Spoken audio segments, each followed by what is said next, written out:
Hi, today I'm for the Samsung Galaxy A14 and I'll show you the fingerprint scanner test on this device.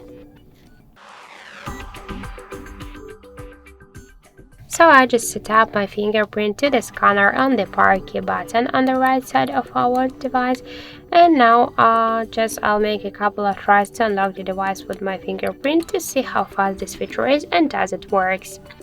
So let's start. 1, 2, 3, 4, 5. So as we can see, well, just with a simple touch of the power key button, we just successfully unlock the device. I'm just not pressing it, I just simply touch it. So just that's we have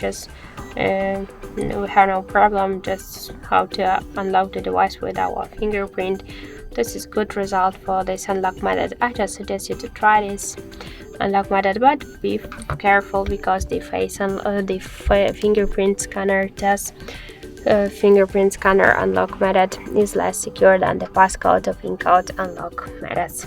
So that's it. Thank you for watching, and if you find this video helpful, don't forget to leave a like, comment and to subscribe our channel.